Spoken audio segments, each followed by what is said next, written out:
What are you still mad about? Back in my junior year history class, we were writing an open book quiz. I dropped my pencil and it bounced under the desk of a guy next to me. He noticed and picked it up. My teacher immediately failed both of us for cheating. The quiz was maybe 5% of our grade, and it was 20 years ago, but it still burns my grits. When I was in kindergarten, my school had a student Olympics where all the kids would participate in physical competitions, like sprinting and jump ropes or other kid-friendly competitions. I was in the lead for the sprinting competition and it was the final lap. I was gonna win, I was so close. But one of my classmates ran behind me, and shoved me down, making my knee bleed profusely. I don't care that I was injured, I'm just fucking pissed that dipshit won. He didn't even get in trouble. I'm still pissed about that. Freak you, Michael. I was doing a relay race in kindergarten and was about to win, but I slipped and my foot goes over the finish line, but the teachers didn't count it, so I got last. When my son was 3, this big kid pushed him off the top of a bouncy house slide, then jumped on top of him, breaking his arm. I ran over to my son while my friend confronted the kid's dad. When told his son broke my kid's arm, the dad laughed. We had a classroom pet lizard in the 3rd grade. I went to the pencil sharpener during class and noticed that it had been frightened and detached its tail. Something we learned about lizards when they brought it into the classroom. I loudly gasped when I saw it and received after-school detention for disrupting the class. I was an 8-year-old that was punished for seeing something scary to me. Still angry. When I was in 2nd grade, I asked my teacher permission to go to the bathroom. She said yes. When I came back, I got in trouble for leaving the classroom without permission. When I was in kindergarten, it was nap time and I asked permission to go to the bathroom. My teacher said no. I peed on the floor. I had to go home because my clothes were all wet. Who TF tells a 5-year-old they can't go to the bathroom? Bank of America doing their best to fuck up my home loan 10 years ago. Even though it eventually was sorted out, my blood pressure rises every time I think about it.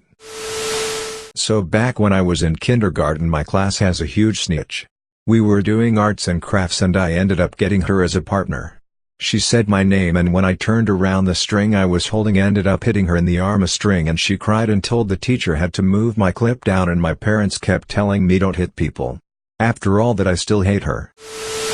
Only being invited to my in-laws' house because they need something technology related fixed under the guise of food.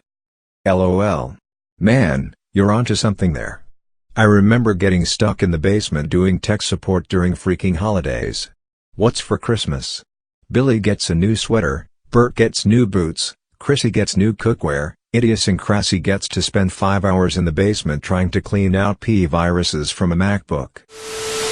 When I was in the 6th grade, I had trouble with math, and as such, tended to ask a lot of questions in class. Once, when we were reviewing something, I think it was algebra, I raised my hand to ask a question because I didn't understand, and the teacher said, in an annoyed tone and totally serious, "Oh, geez. I guess you can bring a horse to water but you can't make it drink." Embarrassed me to the point where I never asked questions in that class again and ended up just barely passing. I'm 25 now, and it still makes me mad. Fuck you, Mrs. Magnuson. 2 things. In 1998, when I was 13 years old, the Smashing Pumpkins played a free concert in Minneapolis. I had never been to a concert before, but I convinced my mom to let me go. I had plans with my best friend and was super excited. That was until one of the neighbors needed a last-minute babysitter overnight to watch her infant and toddler. Mom decided I was doing that instead. She paid me $100 for the work, and I remember that being the first redesigned $100 bill I had ever seen, but I missed the concert. 100K people showed up. Yeah, it probably would have been a nightmare situation with that many people and me being so young, but I didn't get to be a part of it, and people are still talking about it. At my old job we had 2 community fridges for everyone to bring their lunches, and freezers for us to store some bulk stuff. I had a box of corn dogs in the freezer. One day, I went to the break room to make a corn dog for lunch. I put my hand in the box, and was infuriated to find out that not only had all of my corn dogs been eaten by someone that was not me, rather than throwing the box away, they filled the box with ice cubes to weigh it down and put it back in the freezer. We all labeled our food with our names and dates, So whoever took my lunch knew it was my lunch. I know people's lunch gets stolen at work all the time. It's the audacity of weighing the box down and putting it back that really makes me mad. This was 7 or 8 years ago and I'm still mad about it. Never did find out who did it either. I was talking to my neighbor after school one day, and had asked me how my stepmom's pregnancy was doing. I didn't know what he was talking about, so he showed me a picture of a positive pregnancy test my stepmom had sent him 2 days prior. I had told my parents I was upset that they did not tell me. They denied it. When I confronted my dad in the parking lot about him lying to me, he told me he does not lie to me. He denied that my stepmom was pregnant in the first place. The child is my father's. About 2 months later, my stepmom walks up to me and says, "Since you already know I'm pregnant, it's a girl by the way." I graduated in 2008, in the middle of that recession. There were no jobs available because I was magically overqualified with my college degree and underqualified with no experience. I got one interview and I was perfect for the job, but the employer said that I lived too far away. The commute would have been an hour and 10 minutes. But I was willing to move because I had just finished school and there was nothing keeping me in my college town. The interviewer just kept shaking his head saying that's too far of a drive.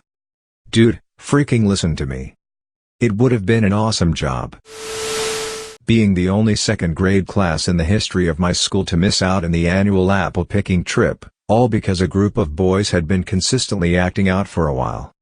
The teachers believed the best way to punish them was to pull the field trip from everyone.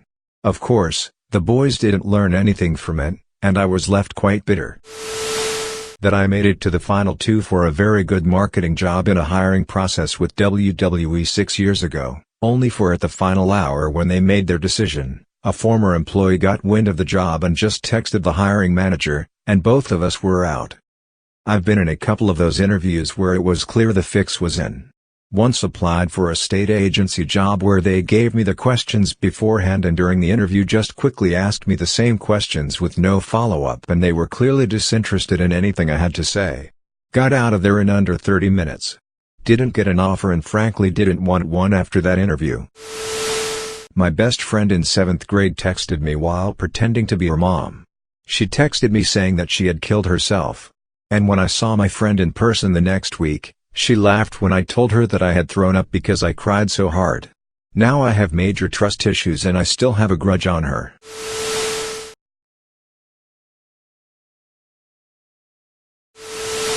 When I was at university, my sister's school had a fundraising thing where they accepted donations for them to sell off in a car boot sale. My mom gave away my entire book collection without letting me know.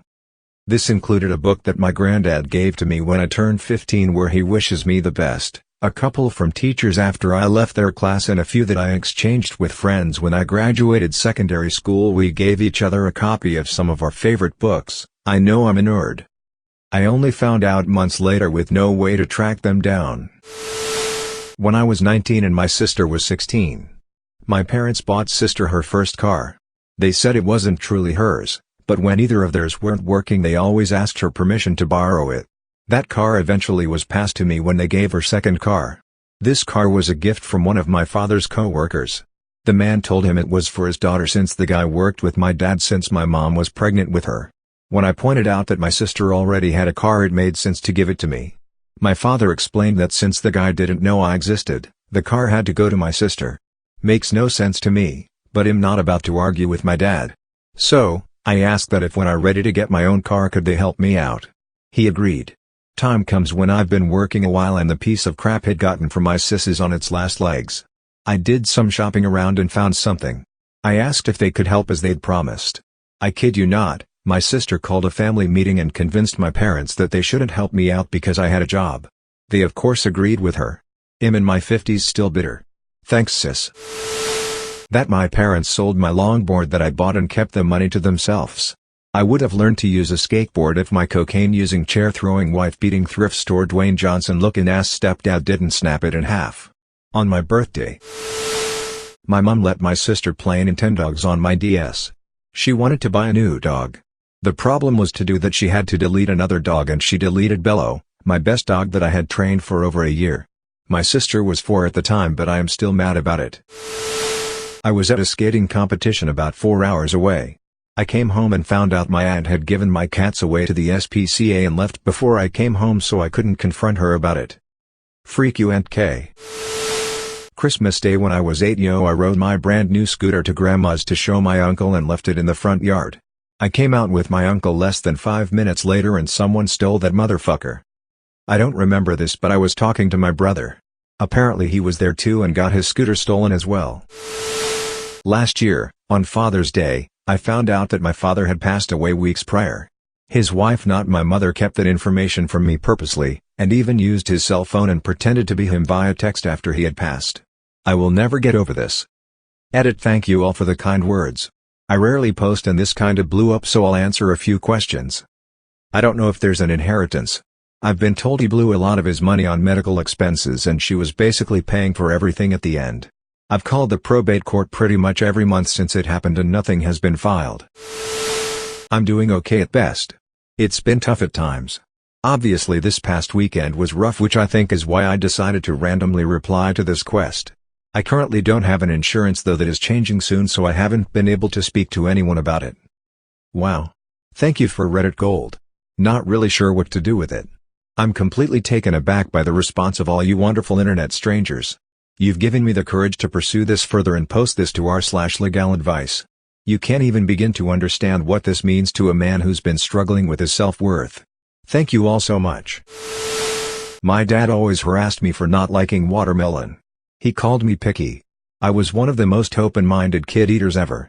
I ate everything put in front of me. My dad would not eat squash. The hypocrisy. What people don't realize is we all have unique taste buds that interpret things differently from others. Some foods such as cilantro and goat cheese affect a higher percentage of people, but others are much rarer. I had a friend who was a normal eater, but watermelon tasted like garbage to them. That was the proof I needed that we all taste things differently, because there is no way in hell anyone would hate watermelon if it tasted the same to others as it does to me.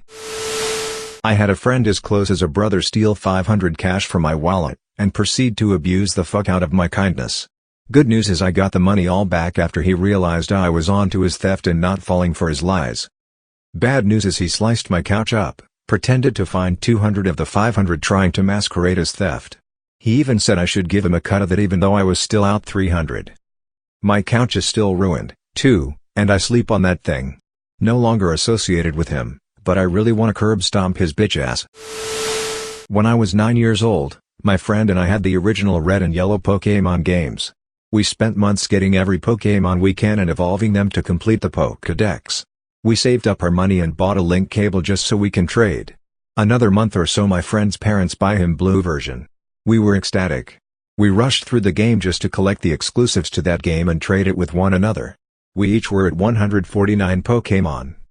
One day my younger cousin, 5 years old, came over and wanted to play my Game Boy. I was afraid of letting him play on my saved file that I started a new game for him and handed him the Game Boy to play.